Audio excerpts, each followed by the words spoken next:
everyone. Thank you so much for joining me tonight here at the Great American Songbook Foundation Library and Archives. My name is Emily Rapoza. I'm the Director of Library and Archives, and I will be your host today. For some of you, this might be the first time you've interacted with the Great American Songbook Foundation, and so just a little background on us. Our mission is to inspire and educate by celebrating the Great American Songbook. We were founded in 2007 by five-time Grammy Award nominee, Mr. Michael Feinstein, and we've got some really cool things to get to show you today about what we do and how we impact. Now, I'm sure a big question you're thinking right now is, what is the Great American Songbook? Well, we don't really know where the term came from. It came out on a variety of different folks' recordings and albums, but we are using this term to describe kind of the enduring standards of music. So these are songs that are played and reinterpreted across generations. We don't really have a set year. Could be around 50 years, could be 100 years. There's actually a lot of hotly debated conversation about this term. We, here at the Library and Archives, have a little bit more of a standardized term for the Great American Songbook in what we collect. So archivally, we are looking at the foundational era of American pop music. So that's the 1920s through the 1960s. So this includes some names you probably know, like Ella Fitzgerald, Frank Sinatra, Nat King Cole. The other reason that we pick these, not because they're just foundational era, but we pick these this specific era because of a lot of the items being almost 100 years old and due to the potential for degradation across time. Now, before I go any further, I just want to again thank you for joining us and mention if you have any questions, we will have a Q&A at the very end of everything. Please feel free to pop them up into that right-hand side of your screen that says Q&A at the very top. Now, there are three ways that the Great American Songbook Foundation fulfills our mission to inspire and educate. One of them is our educational programs put on by our incredible programs team here. And those are the Songbook Academy and Perfect Harmony.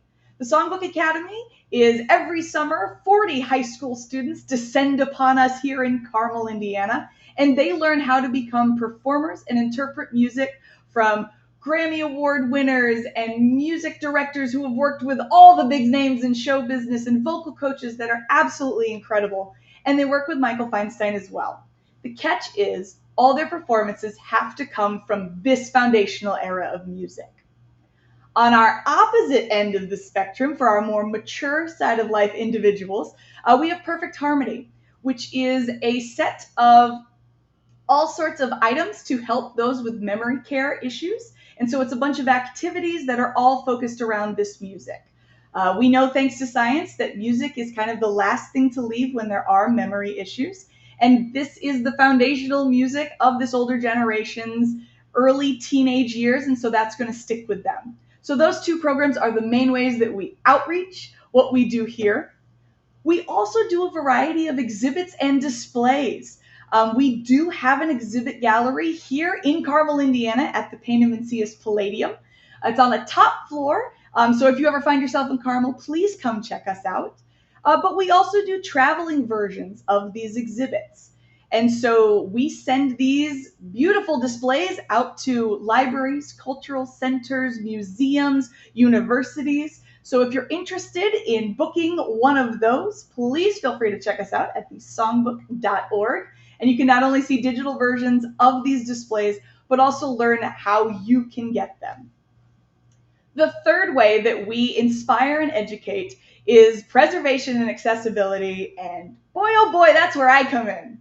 So right now, we are sitting in the Great American Songbook Foundation's Library and Archives. You'll notice the movable stack shelves behind me. We are in this beautifully converted garage, so it is archivally safe for all of our items. Sitting back here, we are at about 2,500 square feet, I'm right. And our whole building over here is off-site from our main songbook gallery. And we've got all sorts of offices and extra storage space for unprocessed collections. Now, space, We've got about 300 collections, and that is growing as we process things, and over 500,000 items, which is also growing almost daily as our team works. Now over here, it is myself, Director of Library and Archives, our processing archivist, and our music librarian, and both of them are working hands-on to organize these materials to make them available to researchers, for exhibits, for tours, and for reference. We've got some pretty big names here at the Great American Songbook Foundation Library and Archives. Names you know like Natalie Cole, Rosemary Clooney, Sammy Davis Jr., Bing Crosby, and I am so excited to get to show you some of them today. Now, what I know you're all here for is to see the show and tell. Now, I do a version of this that is physically here in the archive. We invite the public in, we invite donors in, and you can see it. But now I get to come to you with all of our items. And so I am so excited to get to do this. I'm going to pop on my gloves here so I don't get any of the oils from my hands on anything. But we are going to start with some of the shiniest gentlemen that are here in our collection. We are home to 2 different Oscars. Now, these gentlemen stand 13.5 inches tall. They weigh 8.5 pounds. So when you see them hoisting them up on TV, my first thought is, oh my gosh, please put it down. The statue is made from a bronze core and then is dipped in 24 karat gilded gold. So they are not solid gold. You can actually see a bit of the bronze core on this Oscar here. Right in there, the bronze is actually oxidized and looks a little bit more like cement. Now, this gentleman here is actually Johnny Green's. He won this for best score of a music motion picture for Oliver. And then next to him right here, this is on loan from Liza Minnelli. This is Vincent Minnelli's Oscar for best director in Gigi. These 2 gentlemen get a lot of attention here. It's always cool to get to see them, and so I'm so glad that you get to see both of them here. One fun fact about gilded gold, as we mentioned, it does flake like nail polish, so they stay nice and shiny, but sometimes, due to just a little bit of degradation because of their age, you will actually see it flake off just like you would some nail polish. So these are by far our shiniest gentlemen here tonight. I mentioned Vincent Minnelli, and we do happen to have some of Vincent's things here. They are part of Liza Minnelli's collection here. But I have some great things like a beautiful wedding picture of Vincent Minnelli right here and Judy Garland. They are cutting their wedding cake there. And the gentleman on the side is actually Louis B. Mayer, the head of MGM Studios, who was in charge of both of their contracts at this point. This is one of the stills produced by MGM, so if you wanted to use it or print it, you would have to use the approved caption for it, which is fabulous. And besides having some pictures of Judy Garland and Vincent Minnelli, we have something really special here. We have some of Vincent Minnelli's date books. Now I'm going to show you, show you this one. And this is just a really cool way that we get to actually learn more about folks by what they were doing and what their normal daily lives consisted of. So people's birthdays, when they were going out to dinner, where they were going to dinner. So we get to see where, in this case, Vincent and his wife, Lee, were going. They mentioned going to see Liza's shows. And so we can really track where people were and what they were doing throughout their lives, which is a really cool way to look at people as not just their professional career, but who they were as just normal everyday people. Now, Judy Garland and Vincent Minnelli had a very famous daughter. You probably know her. Her name is, of course, Miss Liza Minnelli. And in Liza's collection, we have a couple of different things. We have stills from the original film of Cabaret here. We also have a Cabaret press kit. So that's all sorts of interviews that are done and organized. So you could actually write a whole review of the performance in the film without ever seeing it. But besides her work things, we do have scripts and posters and all sorts of things.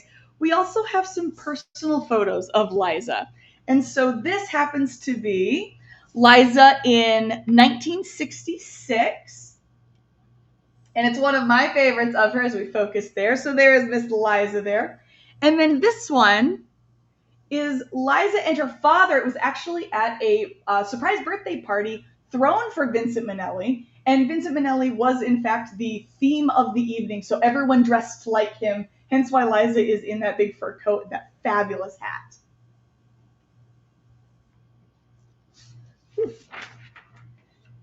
Now, a lot of our collections do have big names. We have a Bing Crosby collection. We have Liza Minnelli. Fabulous. We also have some collections with names that aren't as well known today. One of those collections that we actually just finished processing and digitizing about a month ago, so it's very new to us, is a gentleman by the name of Irwin Kostal. Now, Irwin was a musical arranger of films. He was an orchestrator for Broadway musicals. He worked basically behind the scenes on so many different things. He liked to work with Disney, and he worked on quite a few things like Mary Poppins, Chitty Chitty Bang Bang, Bedknobs and Broomsticks, Pete's Dragon, Fantasia, the re-release in 1982, and Mickey's Christmas Carol. And in his collection, we have pictures of him working with one of the Sherman brothers here on Mary Poppins. We have him, one of my favorites, conducting for Fantasia. We actually have him, this is him with the mushrooms. And this is him with Mickey in the background, so he's actually watching the film while he is conducting the orchestra. Now, I mentioned that Irwin's work with Fantasia was for the re-release. Leonard Bernstein was actually the original orchestrator for Fantasia. And when Kostal got the job, he had some questions about the orchestrations. And so he wrote a letter to Lenny and said, you know, I've got some questions about, do we double the reeds? What do you insist for the trumpets in this song? I don't think we're going to play this, but how would you handle it? Well, the problem with most archival collections is we get one half of the letter. So you normally get the letter to someone or the letter from, you don't get both. Well, Leonard did something absolutely wonderful for us here. He actually responded directly on to Kostal's original letter. So you'll see here, Kostal's writing, do you double the reeds? And then you've got all sorts of responses from Leonard. So do you insist on the horns? No. Do you double the reeds? No, but you could do this. This is what you do with the trumpets. And so we actually get to see the full process of the two going back and forth. What's also great is included with it was a letter from Leonard on his official document here that's all about what he's doing and his thanking Irwin for reaching out and talking about all the different things he was doing, dated, signed by Lenny B, of course. Now, besides working with Disney, Irwin also did a lot beyond that, especially with Broadway and other things. He worked on West Side Story, and we have a ticket from one of the opening nights from West Side Story. He worked on, oh my goodness, The Sound of Music. This is an invitation to when The Sound of Music was actually put into a Hall of Fame for THX Company. He was invited, and we have the original tickets for him and Mrs. Kostal. He worked on Charlotte's Web, The Magic of Lassie, Seven Brides for Seven Brothers, A Funny Thing Happened on the Way to the Forum, and so many more. If I listed them all, we would be here forever. One of my favorite parts of Irwin's collection, however, is it's a bit of a spiderweb collection because he connects with so many different things going on. So one of the films that Irwin worked on was Gigi, which of course was directed by, as we learned, Vincent Minnelli, whose Oscar we have for that. We have a letter here congratulating Irv, as he was known to friends, for his work in Gigi. And the letter is actually from Johnny Green, the other Oscar that is here in the collection. Irv and Johnny Green had actually worked together on West Side Story about 10 years earlier at this point and had kept in touch. So through the correspondence and all sorts of things that were saved from this collection, we get to see how Irwin Kostal actually connects out to all sorts of other things that we have and that we host here, which is an incredible connection point for us. Now, I've shown a lot of our archival things. We have an archival collection, and a music library. And we're separating those by a couple of different ways. One of them is physically. Behind me is the archival collection here, and just to my right over here is our music collection. Photographs, documents, correspondence, reel-to-reel tapes, scrapbooks are all going to be in the archive side. The music side is going to be full of musical arrangements. And arrangements are essentially what performers and their band or orchestras were looking at while they were performing or recording. So it's music. Copyright of arrangements is just a little funky. Unlike regular music, where if you want to perform it, you have to pay a royalty fee and get the rights so you can perform it or record it. Arrangements are generally done piece by piece. So an arranger was paid one time. They don't retain royalties. So if you physically own the arrangement, you own the copyright and who can lease it and use it. Because we have so many arrangements here, we are in control of who has access to them, which means if someone wants to perform Andy Williams' version of The Most Wonderful Time of the Year, they will pay the royalty fee to perform that. But if you want to see exactly what Andy's version looked like, you can contact us here and we can get copies of that out for a variety of different folks. Now, we don't just have single artist collections. We have a few of those, like Andy Williams is one, but we also have collections of arrangements that were by copyists. So before Xerox and all these beautiful fancy programs that will tell you what each instrument is playing, you would have a person whose job it was to write out all of the parts, and they would copy them over, which means sometimes in a single collection, you would have multiple big performers because the copyist happened to be working with them. So in one collection, you could have Frank Sinatra, Vic Damone, and Ella Fitzgerald all together because the copyist happened to be working with that arranger and that performer at the time. So there are some really super unique collections here that we don't really know who we have until we start going through them. I mentioned one of our biggest collections here already. It is the Andy Williams collection, Mr. Holiday, as well as Mr. TV Variety Show. Andy's collection is really, really special, especially to those of us here at the archive, because it came a bit unusually. My music librarian, when she gets collections in, her job is to organize them and put all of the parts together, the scores in order, make sure everything matches, and figure out what we have and what we don't have. Andy's collection came pretty much from a library.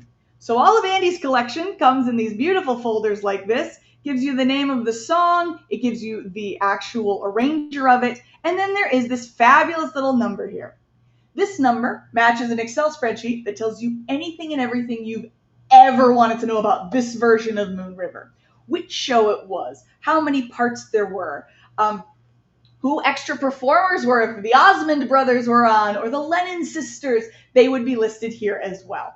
Now inside these folders, it is just a stack of music. What's wonderful is unlike a sheet music or a songbook, this music usually has all sorts of writing and edits all over it. So anything that was changed, someone could perform it exactly as it was finally performed because we have all the different notes. So when someone is entering in, when Andy's going to start singing, oh, we changed the tempo on this. It's all recorded right here on this document. That again, because of our copyright here, we can give that out to a variety of different performers. Now, there is one special thing sometimes about getting collections in.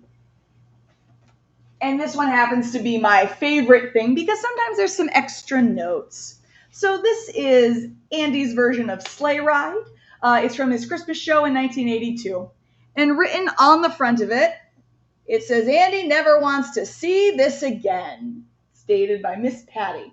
Now, there's a couple of interesting things about this note. One, really funny that Andy was very much done with this specific version of Sleigh Ride. But also it's from his 1982 show, and this is dated 2001. He is singing the same version almost 20 years later. It's also dated June 15th. The poor man is singing holiday songs in the middle of June, so I can't blame him for being over this specific version. Besides having Andy's collection, we also have the full collection of every song that Natalie Cole ever sang. This happens to be her version of Unforgettable. I'm going to see if I can get this centered so you can see it. This is the version that Natalie did. So it's the live 1994 version. And it includes the duet that she sang with her dad. So on the vocal line here, you've got Nat listed, and he's singing the first notes of Unforgettable. And then Natalie comes in for the second time it's played through.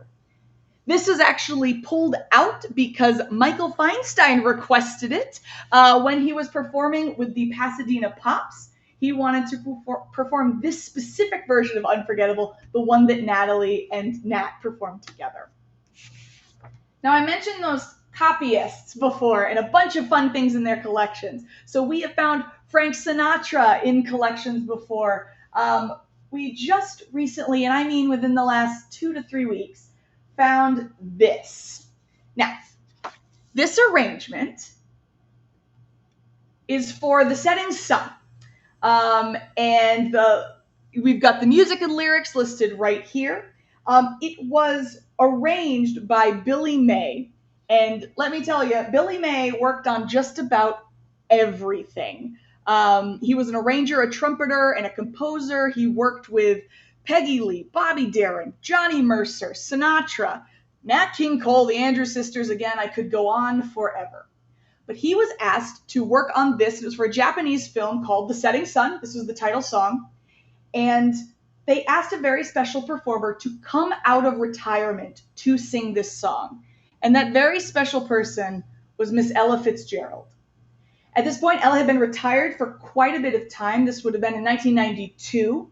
She came out, she performed this version of The Setting Sun, and it is the last time she ever recorded anything in studio, which means we happen to have the very last note that Ella Fitzgerald ever performed in her career in studio. I don't know about you, when we figured this out, thanks to a researcher that was here, it gave me absolute goosebumps to realize that we had Ella's final notes, the final song she ever recorded, right here in our collection. Now, I mentioned Miss Ella, and I would be remiss if I didn't mention that she's also been standing right behind me the entire time here. This beautiful black satin dress with the appliques all over it is one of Ella Fitzgerald's outfits. She liked to wear this frequently, but we have photos of her actually wearing it in 1971, where she was performing with Louis Armstrong, which is fabulous. The dress is in pristine condition. Every button, snap, zipper works perfectly. I keep joking, if we ever need her DNA, it's all in that dress. But we also have another one of Ella's costumes. It is a seafoam green with floor-length fringe. It's actually a jumpsuit. It looks like a dress at first guess. It has these beautiful beaded appliques all over it. Mentioning beaded appliques, I'm going to turn this way and point out this fabulous costume here. This is a costume worn by Miss Edie Gourmet. This was worn for promotional posters when they were performing at the Stardust in Las Vegas in 1992. She also wore it at the Crystal Room at Desert Inn in Las Vegas. And when we received the collection of all of the arrangements of Steve and Edie, we just finished processing all those, so we have every song they sang. Their son, David, who's a wonderful friend of the foundation here, said, check the last box, and we did, and lo and behold, there was not only this costume that has all sorts of band leaders and trumpeters all over it, but we also have a matching tuxedo for Steve that is the same beaded material with a bright pink pocket square. Along with the arrangements and the costumes, we received a very shiny friend in the mail. And I'm so thrilled to get to show you today Steve and Edie's Emmy Award. So this Emmy was for their 1978 TV program, Steve and Edie Celebrate Irving Berlin. They won for the Outstanding Comedy, Variety, or Music program. Emmys are a little bit different than our friends the Oscars. She stands 15 and a half inches tall, but she only weighs 6 pounds, 12 and a half ounces. Her base is 7.5 inches across. So she is bigger and wider at the base than the Oscars, but she's actually lighter than them. Unlike the Gilded Gold Oscars, Emmys don't flake in the same way. She's actually made of a composite of copper, nickel, silver, and gold. So she's actually going to stay very pristine like this. She's also very sharp at the top here. And Emmys get their name from the IMI, which is the image orthicon tube that was common in TV cameras initially. And so they changed it to kind of a female Emmy to match the beautiful figurine that we have here holding the atom at top. Now, I have talked a lot about a whole host of very famous, very popular people, but there is someone we have not mentioned yet. And I would be very remiss if I did not, and that would be the Foundation's own founder, Mr. Michael Feinstein. Now, Michael does not fall into our performing parameters of the 1920s to the 1960s, but A, because he is our founder, but also B, because he is continuing to spread the Great American Songbook through all of his concerts and all of his preservation work. His collection is also here, at least part of it. Now, Michael's personal archivist is actually his mother, Maisie, and she has worked essentially and taken these beautiful, what started as baby books, and made them into a full scope of his career. So I have all sorts of things. I have hundreds of photos, documents, programs, sketches, miscellaneous items related to his life and career. I have Michael Feinstein merchandise. Should you need Michael Feinstein, the t-shirt? This one's actually great. He was performing with a men's chorus for this concert, and they all signed the back of it. So we have this. We also have hundreds of scrapbooks and photo albums. And I have one of my absolute favorites here. This has all sorts of goodies in it. I have things like Michael Feinstein's birth certificate. I have every award he won at the local library in Columbus, Ohio. He was quite the reader. I have the first ever show that Michael was in. It was a second grade production of Cinderella. He is listed as one of the mice. I have artwork by Mike F. I have all sorts of school assignments by Michael. Again, this is truly from the beginning all the way through. We have programs from all of his shows. One of the best things about Michael's collection is, just like with Irwin Kostal, he kept all of his correspondence. So we have letters that he sent to Ginger Rogers, to Rosemary Clooney. We have those saved, and we can see what they were talking about, what they were writing about. And it's a really special look at their relationships, especially with Michael continuing to spread the music that so many of these people were very famous for. This will keep me busy forever, as will our backlog of all the wonderful collections that we do get. Now, I do have a quick push that I'm going to put out, and that is to just say that none of this work happens here without the generous support of our preservation partners. If you are interested in supporting us or want to follow along with what we do, you can find all sorts of information about us at the songbook.org. That includes making gifts, becoming a supporter, following our e-news. We really cannot survive without the support and love of so many wonderful donors who really love what we do here. Now that is so much of me talking about so many incredible things. I am thrilled to get to open this up to all of you for a little Q&A.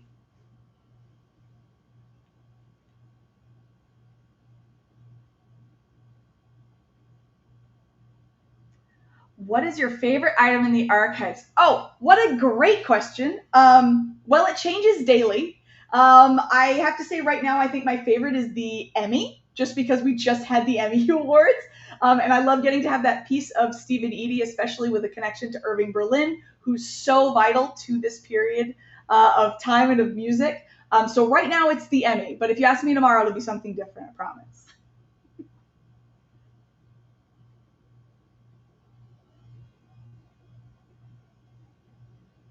How do you store all the objects? Fantastic question. So we store the objects in a variety of different ways. One of them is physically the space that we are in here.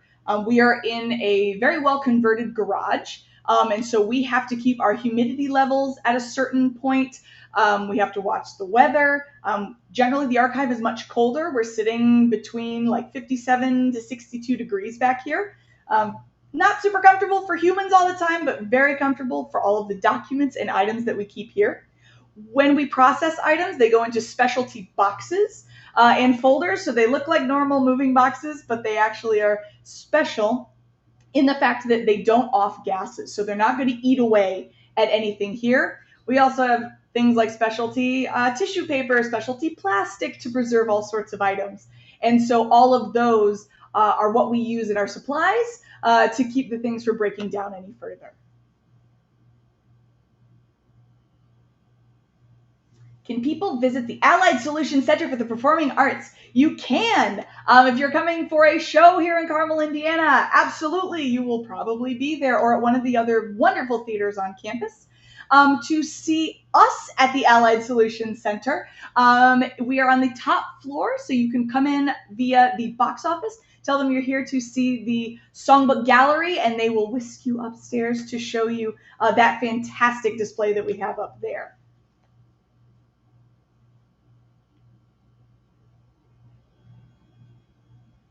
How do you get artifacts in the collection? Great question. In a variety of different ways. Usually, Michael Feinstein is kind of our conduit. People know him. They know his work in preservation. Michael has his own collection. And so he sometimes kind of brokers deals for us where, oh, you should talk to the foundation. And so we get them that way. We also get calls from folks. We've gotten calls from the Lennon sisters asking if we wanted their arrangements. And we were so thrilled and honored that they selected us to actually house their materials. So we get calls, we get emails.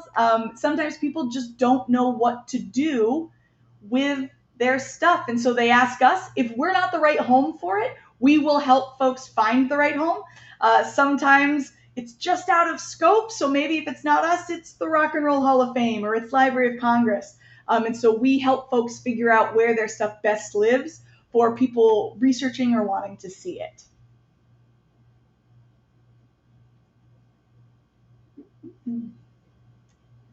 Was the music you displayed done by hand? The Setting Sun one is.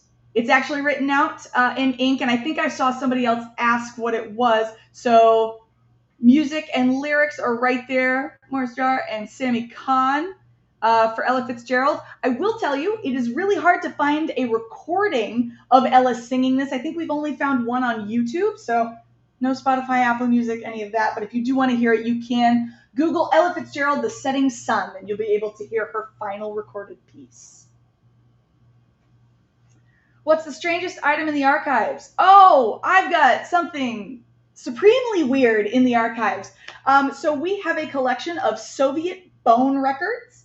And so these were out of the late 1940s into the 1950s. Essentially, teenagers, once music was outlawed under Stalin, they got real creative with X-rays and started recording directly on a player from the radio. And what you get are these really flimsy records that when you hold them up, you actually see people's ribs and skulls and everything on them. If you look on our website, you will see there's a whole section all about the bone records, and you can actually hear them. So please check that out. That by far is the weirdest thing so far here. I'm not counting on anything beating that, but I wouldn't be surprised. Is it true you have Irving Berlin's piano? We do. We have one of Irving Berlin's transposing Sommer and Company pianos. Irving Berlin famously did not read or write music. He played the black keys because it's easier to make a chord. The problem is if you write music like that, you run out of keys. So essentially, this piano has a clutch like a car and a lever, and it shifts the keys up and down, and then there's a little indicator that tells you what key you're currently playing in. So all the music Irving Berlin, everything from God Bless America to White Christmas, was all in his head on these keys, and then it was someone else's job to write down all the notes to actually get the sheet music that could be reproduced. He called it his Buick because of that clutch and pedal situation, but we do have one of those, and we might be displaying it this coming holiday season with a showing of White Christmas. So if you're interested in visiting Carmel in the beautiful holiday season for that, as well as all sorts of other goings on here, please check us out again on our website, songbook.org. Events coming up. Well, if you loved this and you happen to be around in October or March and April, we are doing in-person tours here of the archive. And then, so you can see those dates up on there. You can sign up online for those. It's a little bit different than what we've shown today. And we also are doing a showing of White Christmas, like I just mentioned. So we'll be showing the film, but we will also have incredible archives displays of items from the original movies, items from our collection, but also from the Rosemary Clooney house. So we are so honored to get to show all of that off. And get to show such a fantastic film, as well as things like the Irving Berlin piano and some of our Rosemary Clooney items. Can you talk about what it's like to digitize a collection? What are you digitizing right now? Sure. So digitizing is something that's relatively new for us here at the Songbook Library Archives. It's a personal passion project of mine. If I could, I would digitize every single piece of everything. That would take centuries to do, especially as we keep adding more and more to our collections. Essentially what happens is the collection has to be fully processed. It gets an identifying number, and then we scan it here on site. It goes into our digital asset management system called Preservica, and then we add all sorts of metadata and information about the items, the title, the location, any extra information about it, and then it sits up online. Hopefully in the next few years, we will be able to release that publicly, so folks don't have to come to Carmel to see this, especially to research. You can go online and see all sorts of things that we've digitized online right there, but it is a very time-consuming task. And again, there are only 3 of us over here, and so it does take quite a bit of time and quite a bit of machinery, especially with our oversized items. What are some of your favorite books about the Great American?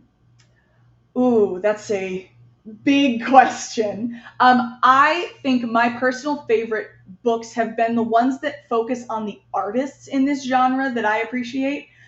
So I'm a bit of a Rat Pack fan. So any of the Rat Pack books are my go-tos. There's been some incredible Ella Fitzgerald books that have just come out.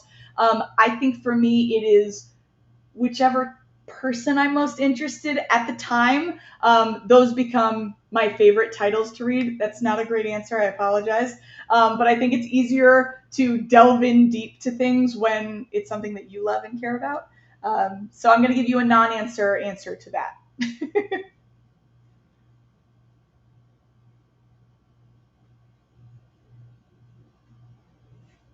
There are so many questions. You all are fantastic. Thank you so much.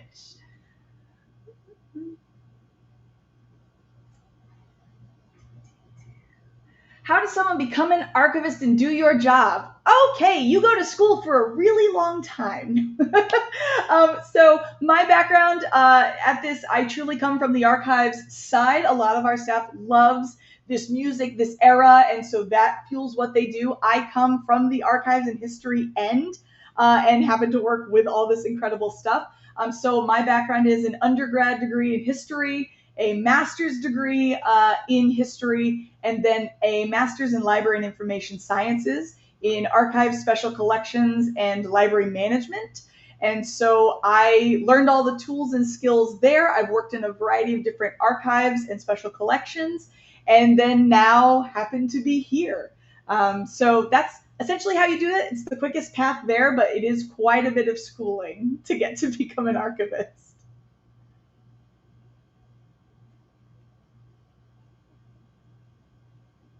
As you grow, do you have room to expand? Yes and no. So here in the archive, we have these incredible movable stacks you'll see behind me with the big wheel here that moves hundreds of pounds of items without hardly any work. It also protects all the items that are on our shelves and really doubles, if not triples, our space. That being said, as soon as we got these in, we started processing collections, and we are relatively full already. And so as we move forward with new plans for a museum here in Carmel, that will add to our footprint, but we are constantly hunting for better and bigger space here, and that is a normal issue for an archive, but it means that we are really hyper-focused on non-published materials that have really, really important either cultural or research requirements and access. So not keeping a lot of sheet music because those are published materials. You can find them a lot of places. Not a ton of CDs or LP records because you can find those and stream those in a variety of places. So we're hyper-focusing on the non-published unique items here, and that is to help us save some space and make some room. You mentioned you have a backlog. Do you use interns to help? We do. We work a lot with IU here, Indiana University, and we work with their library science students as well as their museum studies students. We teach them how to process, how to organize, how to catalog in some instances, and so they get some hands-on experience and get to help us with our backlog. They've been great. It's been so wonderful to get to have interns who really come with a fresh perspective, especially since so many of them want to learn digitizing. We teach them the full process from brand new collection items, processing the full collection, and then digitizing it all to make it readily available.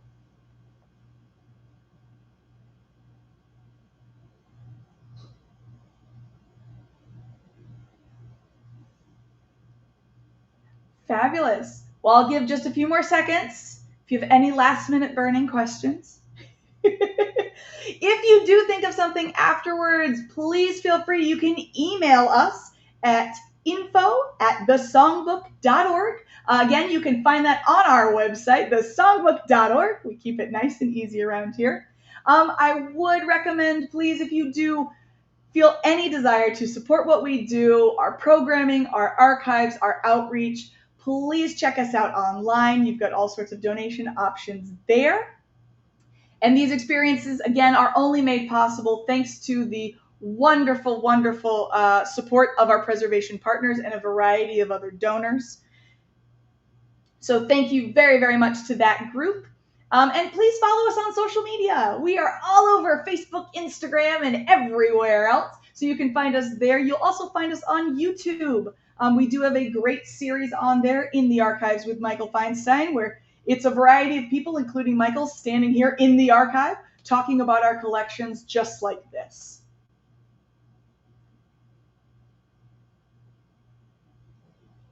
Alrighty. Well, it looks like, again, if you have those questions, please feel free to email us, info@thesongbook.org.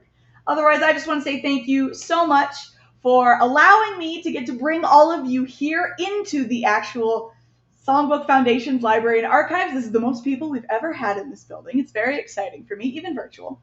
And so thank you. This is my favorite part of the job, getting to share these stories and getting to do what I do. And we couldn't do that without your support. So thank you so much.